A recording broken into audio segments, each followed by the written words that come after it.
आज शनिवार का दिन है, जिस दिन अपन इस दरिद्रता से मिलने के लिए पीपल के पेड़ के नीचे आए हैं। हिंदू धर्म में ये दिन पीपल के वृक्ष के लिए पूजनीय होगा। जो भी शनिवार के दिन पीपल के वृक्ष की पूजन करेगा, दूध चढ़ाएगा या मिष्ठान का भोग लगाएगा, लक्ष्मी और नारायण उसके घर में प्रवेश कर जाएगा। लक्ष्मी और नारायण उसके घर में प्रवेश करेगा, इसलिए नियम बनाया। कौन से दिन का? शनिवार। लक्ष्मी जी बोली, नारायण आपने तो एक दिन का वार लिख दिया। शंकर जी ने 7 वार बनाए हैं, रविवार, सोमवार, मंगल, बुध, गुरु, शुक्र और शनि।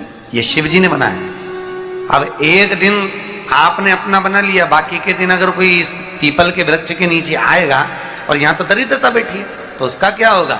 भगवान नारायण बोले, सुन दरिद्रता, तेरे से एक विनती है, अगर कोई भी मनुष्य इस पीपल के पेड़ के नीचे अगर 7 दिन में आता है और उसके हाथ में अगर कोई सामग्री होती है तो तू उसके घर में प्रवेश नहीं करेगी। नियम में पीपल के वृक्ष का या तो पानी का लोटा लेकर जाओ, कुंकू का चोपड़ा लेकर जाओ, शक्कर लेकर जाओ, या पेड़ के नीचे चींटी को डालने के लिए आटा ले जाओ, पर खाली हाथ पीपल के वृक्ष के नीचे कभी मत जाओ, कभी नहीं जाओ। खाली हाथ जाओगे तो दरिद्रता तुम्हारे घर में प्रवेश करेगी। दरिद्रता उठकर खड़ी होकर बोली, नारायण तुमने अपनी मनमानी करी है, एक दिन मुझे भी मेरा चाहिए। भगवान ने कहा, बोल कौन सा दिन चाहिए?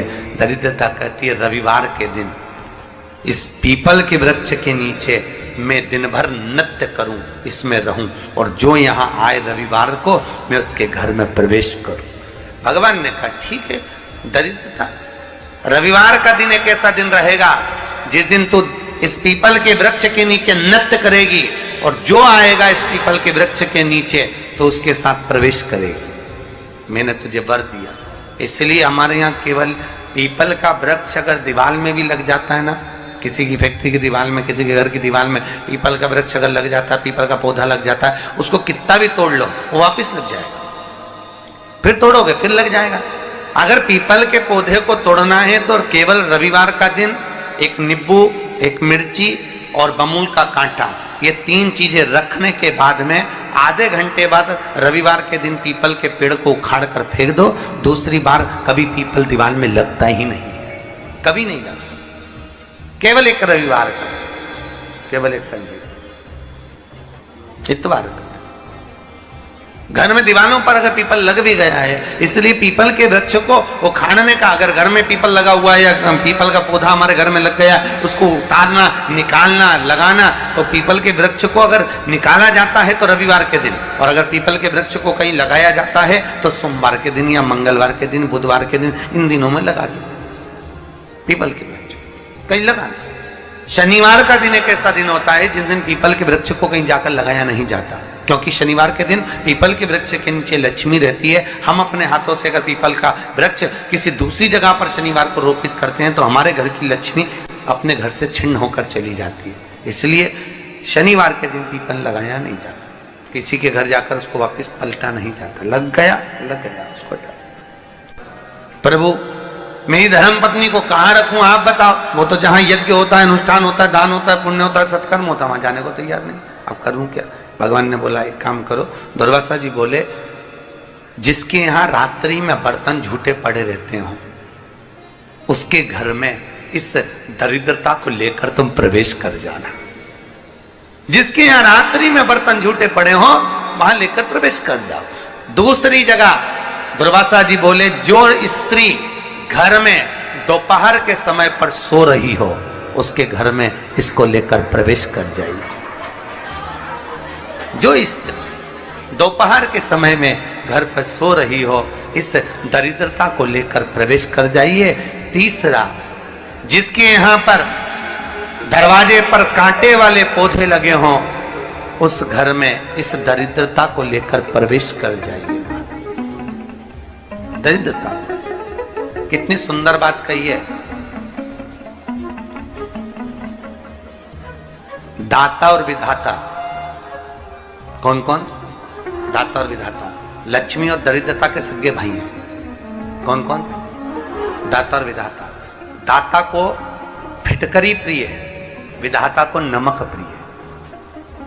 ये दोनों हमेशा लक्ष्मी को और दरिद्रता को दोनों को समझाते थे, दोनों में प्रेम बढ़ाते थे।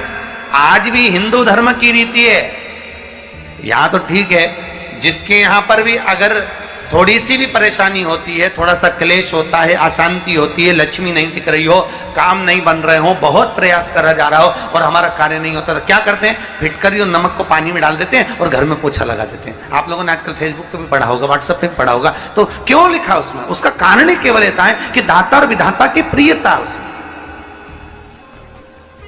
माता ख्याति के जो 4 बच्चे हुए, इसमें जो 2 लड़के हैं, दाता और विधाता, उसकी प्रियता उसकी पूर्णता उसमें। श्री शिवाय नमस्तुभ्यं। शिव महापुराण कहती है, अगर एक दिन शिव महापुराण की कथा कहती है, शनिवार के दिन अगर शिव की आराधना करी जाए, शनिवार के दिन अगर शंकर को जल चढ़ाया जाए, तो जिंदगी में व्यक्ति की कभी अकाल मृत्यु नहीं होती। कि बैसाख महीने में पवित्र वृक्ष के जड़ में 1 लोटा जल समर्पित कर देने पर और वहां की जो रज है उसको मस्तक पर चढ़ा लेने पर 84 लाख योनियों से मुक्ति मिल जाती है। 84 लाख योनियों से। आप में से कितनी माताएं या कितने भाई लोग बैठे हैं जो शंकर जी के मंदिर पर जाते हैं और मंदिर पर जब जाते हैं, वापिस जब लौट कर आते हैं, तो मंदिर की चौखट का स्पर्श कर कर अपने मस्तिष्क पर उस रज को लगाते हैं? आप में से कितने लोग हैं बहुत सारे? ठीक है। अब जितने लोगों ने हाथ उठाया और नियम से अगर शंकर मंदिर की दरवाजे की चौखट पर भगवान शंकर को जल चढ़ाने के बाद जब आप लौट कर आ रहे हैं और उनकी चौखट पर आपने हाथ फेर कर अपने मस्तिष्क पर उस रज को लगाया है, वो धीरे धीरे अपने भाग्य की ओर देखते हैं। तारीख लिख लेना कि मैंने इतनी तारीख से मंदिर जाना चालू करा, इतनी तारीख से मैं ये काम कर रहा हूं और इतनी तारीख तक मुझे ये फल की अनुभूति हुई। शनिवार के दिन जो पीपल के वृक्ष में सरसों के तेल का दीप लगाता है, उसको शनि कभी परेशान नहीं करता। एक बात हमेशा ध्यान रखिएगा, मान लो अच्छे काम करते करते उल्टे हो रहे हैं, होते किसी किसी के साथ में, विपरीत परिस्थितियां आ जाती है, अच्छा करने जाओ बुरा हो जाता है, अच्छा कर्म करने जाओ बुरा हो जाता है। तो पीपल के वृक्ष की जो छाल होती है, छाल देखिए, पीपल के वृक्ष में जो छाल लगी होती है, उस छाल को घिसकर चंदन बनाकर भगवान शंकर का स्नान कराकर, अभिषेक कराकर, पूजन कराने के बाद में पिपलेश्वर महादेव का नाम लेकर, कौन से महादेव? पिपलेश्वर महादेव का नाम लेकर वो जो घिसी हुई छाल होती है, उस छाल का तिलक भगवान शंकर को लगा लो और उसी का थोड़ा सा भाग अपने कंठ पर, मस्तक पर लगाना प्रारंभ कर दो। धीरे धीरे जो विपरीत दशा है वो सुधरना प्रारंभ हो जाती है। पर नाम याद रखना, पिपलेश्वर। आज शनिवार का दिन है, जिस दिन अपन इस दरिद्रता से मिलने के लिए पीपल के पेड़ के नीचे आए हैं। हिंदू धर्म में ये दिन पीपल के वृक्ष के लिए पूजनीय होगा। जो भी शनिवार के दिन पीपल के वृक्ष की पूजन करेगा, दूध चढ़ाएगा या मिष्ठान का भोग लगाएगा, लक्ष्मी और नारायण उसके घर में प्रवेश कर जाएगा। लक्ष्मी और नारायण उसके घर में प्रवेश करेगा। गौ माता को अपने घर से 1 रोटी देना चालू कर दीजिए, जिंदगी में कभी धोखा नहीं खाओगे। शिव शंकर जपूं तेरी माला, भोले बाबा जपूं तेरी माला, भोला सब दुख काटो, ओ भोला सब दुख काटो। आप उससे निवेदन करेंगे। गरुण घंटी देखी आपने? वो बजाते हो गरुण जी महाराज की घंटी, ये घंटी का नाद कहाँ कहाँ करना चाहिए? गरुण घंटी का नाद किया जाता है सबसे पहले भगवान के सम्मुख में, ठीक है। दूसरी जगह गरुण घंटी का नाद करना चाहिए फिर अपने रसोई घर में जहां पर परिंदा भरा है उस स्थान पर, पितरों की शांति के। तीसरी जगह जहां पर अपना लक्ष्मी रखते हो, अलमारी तिजोरी उसके पास में। चौथा घंटी का नाद करना चाहिए दरवाजे के पास में, दरवाजे के अंदर के भाग में।